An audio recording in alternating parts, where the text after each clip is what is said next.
9ನೇ ತರಗತಿ ದ್ವಿತೀಯ ಭಾಷೆ ಕನ್ನಡ 2ನೇ ಪಾಠ ಅರಳಿಕಟ್ಟೆ. ಮಕ್ಕಳೇ, ಈ ಪಾಠವನ್ನು ಬರೆದಿರ್ತಕ್ಕಂಥವ್ರು ಯಾರು ಅಂದರೆ BGL ಸ್ವಾಮಿ. ಏನು ಇವರು ಹಾಗಂದರೆ ಮಕ್ಕಳೇ, ಬೆಂಗಳೂರು ಗುಂಡಪ್ಪ ಲಕ್ಷ್ಮೀನಾರಾಯಣ ಸ್ವಾಮಿ.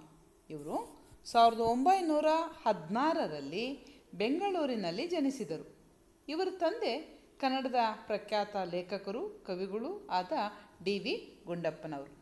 ಇವರ ಕೃತಿಗಳು ಯಾವುದು ಅಂದರೆ ಮಕ್ಕಳೇ, ದೌರ್ಗಂಧಿಕ ಅಪಹರಣ, ಶಾಸನಗಳಲ್ಲಿ ಗಿಡಮರಗಳು, ನಮ್ಮ ಹೊಟ್ಟೆಯಲ್ಲಿ ದಕ್ಷಿಣ ಅಮೇರಿಕಾ, ಹಸಿರು ಹೊನ್ನು, ಪಂಚಕಲಶ ಗೋಪುರ, ಕಾಲೇಜು ರಂಗ, ಕಾಲೇಜು ತರಂಗ, ತಮಿಳು ತಲೆಗಳ ನಡುವೆ ಮುಂತಾದವು.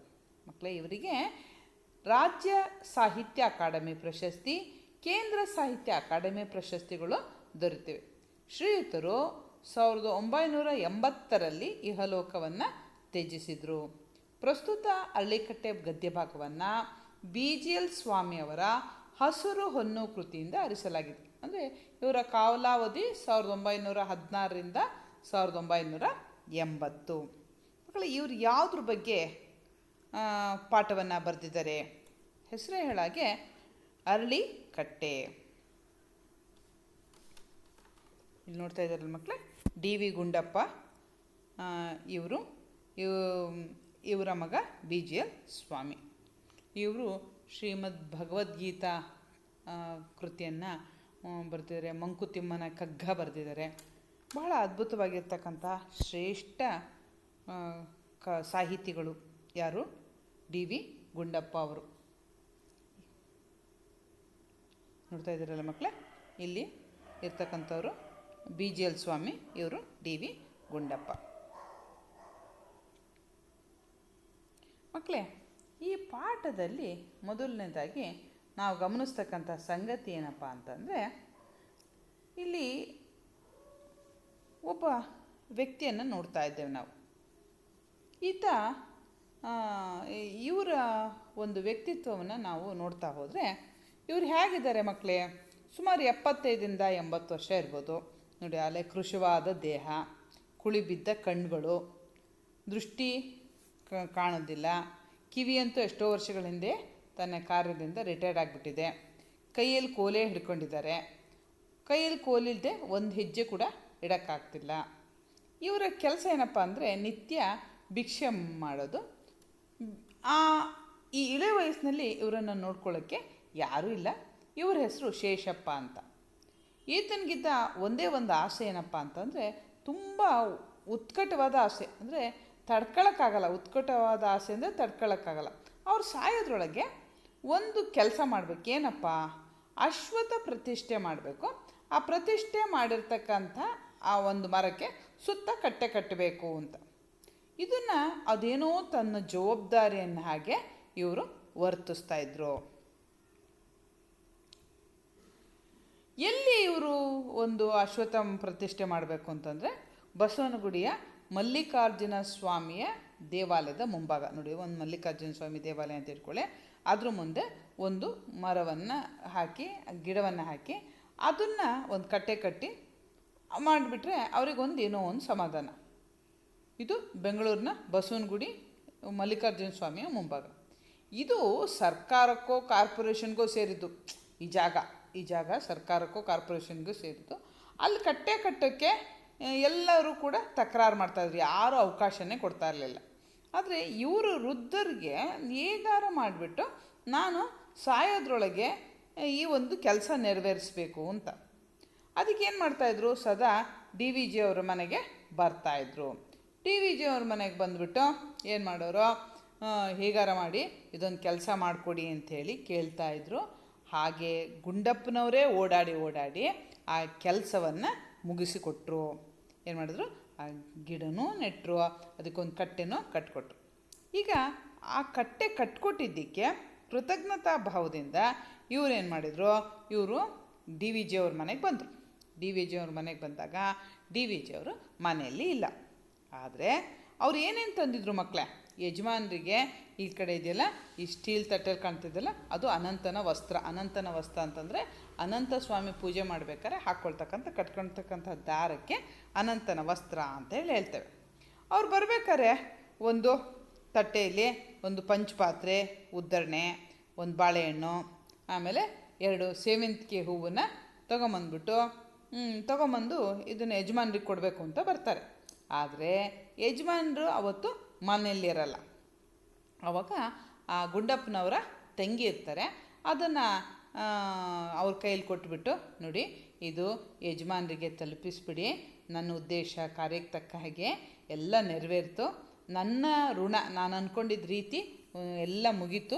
ಅದರಿಂದ ಯಜಮಾನರ ಸಹಾಯ ಇಲ್ಲದೆ ಇದ್ದರೆ ನಾನು ಈ ಋಣದ ಗಂಟನ್ನು ಹೊತ್ಕೊಂಡೇ ಸಾಯಬೇಕಾಗಿತ್ತೇನೋ. ಈಗ ನನಗೆ ಸಾಯೋಕ್ಕೆ ಯಾವ ಭಯನೂ ಇಲ್ಲ, ನಿಶ್ಚಿಂತೆಯಿಂದ ಮುಂದಿನ ಎದುರನ್ನು ನೋಡ್ತೇನೆ ಅಂತ ಹೇಳ್ತಾರೆ. ಆಗ ಇನ್ನೊಂದು ಸಲ ಬಂದುಬಿಟ್ಟು ಯಜಮಾನರಿಗೆ ಸಾಷ್ಟಾಂಗ ನಮಸ್ಕಾರ ಮಾಡ್ತೇನೆ ಅಂಥೇಳಿ ಹೊರಡಕ್ಕೆ ಸಿದ್ಧರಾಗ್ತಾರೆ. ಆವಾಗ ಅವರು ತಂಗಿ BGL ಸ್ವಾಮಿಯವರ ಸೋದರತ್ತೆ, ಅಪ್ಪನ ತಂಗಿ ಅಥವಾ ಅಕ್ಕನ ಸೋದರತ್ತೆ ಅಂಥೇಳಿ ಕರಿತೇವೆ. ಅವ್ರೇನು ಹೇಳ್ತಾರೆ, ಒಂದಿಷ್ಟು ಹಾಲು ಕುಡ್ಕೊಂಡು ಹೋಗ್ಬೋದಲ್ಲ ಅಂತ ಕೇಳ್ತಾರೆ. ಇಲ್ಲಮ್ಮ, ನಾನು ಭೋಜನ ಬಡಿಸ್ಬೇಕು ಅಂತಂದರೆ ನಾನು 4 ಭಿಕ್ಷೆ ತಗೋಬೇಕು, 4-5 ಮನೆಗಳಿಗೆ ಹೋಗಿ ಭಿಕ್ಷೆ ತಗೋಬೇಕು, ಆಮೇಲೆ ಅಡುಗೆ ಮಾಡಿ ಅದು ಅನ್ನ ಶಾಂತಿಗೆ ಬರೋರಿಗೆ ಆಹಾರ ಕೊಡಬೇಕು, ನಾನು ಅವ್ರನ್ನ ಕಾಯಿಸ್ಬಾರ್ದಲ್ಲಮ್ಮ, ಅದಕ್ಕೆ ನಾನು ಹೋಗ್ತೇನೆ ಅಂತ. ಯಾಕೆ ಅವ್ರ ಅತ್ತೆ ಹೇಳ್ತಾರೆ, ಅಕ್ಕಿ ಬೇಳೆ ಸಾಮಗ್ರಿಗಳನ್ನು ನಮ್ಮನೆಯಿಂದಲೇ ತೆಗೆದುಕೊಂಡು ಹೋಗಿ ಅಂತ. ಬೇಡಮ್ಮ, ನನಗೆ ವೃತ್ತಿ ಆಗಿಬಿಟ್ಟಿದೆ, ನಾನು ದಿನಾಗಲೂ 4 ಬಂದುಬಿಟ್ಟು 4 ಮನೆ ಬಾಗಿಲಲ್ಲಿ ನಿಂತುಬಿಟ್ಟು ನಾನು ಯಾಚನೆ ಮಾಡಬೇಕು, ಇದು ನನಗೆ ರೂಢಿ ಆಗಿಬಿಟ್ಟಿದೆ, ಆದ್ದರಿಂದ ನಾನು ಹೊರಡ್ತೇನೆ ಅಂಥೇಳಿ ಹೊರಡ್ತಾರೆ. ಇದೆಲ್ಲ BGL ಸ್ವಾಮಿಯವರಿಗೆ ಯಾಕಪ್ಪ ಇವರು ಅಪ್ಪನ ಬಂದು ಇಷ್ಟೊಂದು ಕಾಡ್ತಾರೆ, ಈ ಮುದುಕ ಮರ ಬೆಳೆಸಿ ಕಟ್ಟೆ ಕಳಿಸ್ತಿದ್ರೆ ಯಾರು ಅಳ್ತಾರೆ ಅಂಥೇಳಿ ಯೋಚನೆ ಮಾಡಿದರು. ಆದರೆ ಇವರೆಲ್ಲ ಎಂತಹ ಮಹಾನುಭಾವರು, ಹಿಂದೆಲ್ಲ ಈ ಪ್ರತಿಫಲಾಪೇಕ್ಷೆ ಇಲ್ಲದೆ ಸಮಾಜಕ್ಕೆ ಏನಾರು ಒಂದು ಕೊಡುಗೆಯನ್ನು ಕೊಡಬೇಕು ಅಂಥೇಳಿ ಅವರು ಯೋಚನೆ ಮಾಡ್ತಾಯಿದ್ರು. ತಮ್ಮ ಸ್ವಧರ್ಮ ದೃಷ್ಟಿಯಲ್ಲಿ ಸರಿ ಎಂದು ಪ್ರೇರೇಪಣೆ ಆಗುತ್ತೋ ಅದನ್ನು ಉದ್ದೇಶವನ್ನು ತೀರಿಸ್ಕೊಳ್ತಕ್ಕಂಥ ಋಣ ಅಂತ ಭಾವಿಸಿದರು. ಅವರ ಉದ್ದೇಶ ಏನು, ದೇವಸ್ಥಾನಕ್ಕೆ ಬರ್ತಕ್ಕಂಥವ್ರಿಗೆಲ್ಲ ನೆರಳು ಸಿಗಬೇಕು, ಒಂದು ಗಾಳಿ ಸೇವನೆ ಒಳ್ಳೆಯದಾಗಬೇಕು ಅಂತಕ್ಕಂಥ ಯೋಚನೆ ಇತ್ತು. ಹೀಗೇ ಹಳ್ಳಿಗಳಲ್ಲಿ ಇಂತಹ ಮರಗಳಿರ್ತಕ್ಕಂಥದ್ದು ಇಂತಹ ಹಿರಿಯರ ಆಲೋಚನೆಯಿಂದಲೇ. ಇದು ನೋಡಿ, ಇಲ್ಲಿ ಕಾಣ್ತಾ ಇದ್ದೀವಲ್ಲ ಮಕ್ಕಳೇ, ಇದು ಅಶ್ವತ್ಥ ಬರಿಯ ಮರ ಅಲ್ಲ, ಕಟ್ಟೆ ಯಾವುದೋ ಕಟ್ಟೆ ಅಲ್ಲ. ಇವೆರಡು ಜನಜೀವನದಲ್ಲಿ ಬಹುಕಾಲದಿಂದ ಬಂದುಬಿಟ್ಟಿದೆ. ಹಳ್ಳಿಯ ಸಾರ್ವಜನಿಕ ಸಮಾರಂಭಗಳು ಎಲ್ಲವೂ ಕೂಡ ಅಶ್ವತ್ಥ ಮರದ ಅಡಿಯಲ್ಲೇ ನಡೀತಾ ಇತ್ತು. ಪಂಚಾಯಿತಿಗೆ ಆಗ್ಬೋದು, ಅದು ಅಶ್ವತ್ಥ ಮರದ ಚಾವಣಿ ಆಗಬೇಕು, ಅಲ್ಲಿ ಕಟ್ಟೆಯೇ ನೆಲಹಾಸು, ಮದುವೆ ನಡೀತಾ ಇದೆ, ಮದುವೆ ಮುಂಜಿಗಳಿಗೆ ಪ್ರಶಸ್ತವಾದ ಪವಿತ್ರವಾದ ಕಲ್ಯಾಣ ಮಂಟಪ, ಪ್ರವಾಸಿಗಳು ಯಾತ್ರಾರ್ಥಿಗಳು ಇವ್ರು ಯಾರು ಬಂದರೆ ಇಲ್ಲಿ ಆರಾಮಾಗಿ ಸಂತೋಷವಾಗಿ ಇರ್ತಾಯಿದ್ರು. ಮಕ್ಕಳಿಗೆ ಆಟಕ್ಕೆ ಪಾಠಕ್ಕೆ, ಹಾಗೆ ಹಿರಿಯರ ಗಾಳಿ ನೋಡಿ, ಎಲ್ಲ ಹಿರಿಯರು ಗಾಳಿ ಸೇವನೆ ಮಾಡ್ತಾಯಿದ್ದಾರೆ. ಯಾವುದೋ ಒಂದು ಹೆಣ್ಮಕ್ಳೆಲ್ಲ ವಿಚಾರ ವಿನಿಮಯ ಮಾಡ್ತಾಯಿದ್ದಾರೆ. ಹೀಗೆ ಬೀದಿ ಮಾತೆಗೂ ಕಾಡು ಹರಟೆಗೂ ಕೀಟಲೆಗಳಿಗೂ ಎಲ್ಲ ಕೀಟಗಳಿಗೂ ನೋಡಿ, ಎಲ್ಲ ಒಂದು ಹಸು ಮಲಗಿದೆ, ನಾಯಿ ಇದೆ, ಇದೆಲ್ಲದಕ್ಕೂ ಕೂಡ ಈ ಅರಳಿಕಟ್ಟೆ ಮಾತೃಸ್ಥಾನವಾಗಿದೆ. ಬಹಳ ಹಿರಿಯರು ಹಿಂದೆ ಪ್ರತಿಫಲಾಪೇಕ್ಷೆ ಇಲ್ಲದೆ ಹೇಗೆ ಕೆಲಸ ಮಾಡ್ತಾಯಿದ್ರು. ಇವತ್ತು ನಾವು ವನ ಮಹೋತ್ಸವ ಅಂತ ಆಚರಿಸ್ತೇವೆ ವರ್ಷಕ್ಕೊಮ್ಮೆ, ಆದರೆ ಈ ಹಿರಿಯರು ಏನು ಮಾಡ್ತಾಯಿದ್ರು, ನಾವು ಸಾಯೋದ್ರೊಳಗೆ ಒಂದು ಗಿಡವನ್ನು ನೆಟ್ಟು ಅದಕ್ಕೆ ಪೋಷಣೆ ಮಾಡಿ ಅದು ಸಮಾಜಕ್ಕೆ ಕೊಡುಗೆಗಳನ್ನು ಕೊಡಬೇಕು ಅಂತ ಯೋಚನೆಯನ್ನು ಮಾಡ್ತಾಯಿದ್ರು. ಇದೆಷ್ಟು ಎಲ್ಲ ಅದ್ಭುತವಾಗಿರ್ತಕ್ಕಂಥ ಕಾರ್ಯ. ಮಕ್ಕಳೇ, ಈ ಪಾಠವನ್ನು ಸುಮ್ಮನೆ ಕೇಳಿ ನೀವು ಹಾಗೆ ಕೈ ಬಿಡೋದಲ್ಲ, ನೀವು ಕೂಡ ಸುತ್ತಮುತ್ತ ಪರಿಸರವನ್ನು ರಕ್ಷಣೆ ಮಾಡ್ತಕ್ಕಂಥದ್ದು ನಿಮ್ಮೆಲ್ಲರ ಜವಾಬ್ದಾರಿ. ಮನೆ ಮುಂದಾಗಿರ್ಬೋದು, ಶಾಲೆಯ ಕೈತೋಟ ಆಗಿರ್ಬೋದು, ಶಾಲೆಯ ಸುತ್ತಮುತ್ತ ಆಗಿರ್ಬೋದು, ರಸ್ತೆ ಇಕ್ಕೆಲಗಳಾಗಿರ್ಬೋದು, ಎಲ್ಲೆಲ್ಲಿ ಸಾಧ್ಯ ಆಗುತ್ತೋ ಅಲ್ಲೂ ನಾವು ಕೂಡ ಗಿಡ ಮರಗಳನ್ನು ಬೆಳೆಸೋಣ, ಪ್ರಕೃತಿಯನ್ನು ಪೂಜಿಸೋಣ, ಆದರ ಮಾಡೋಣ.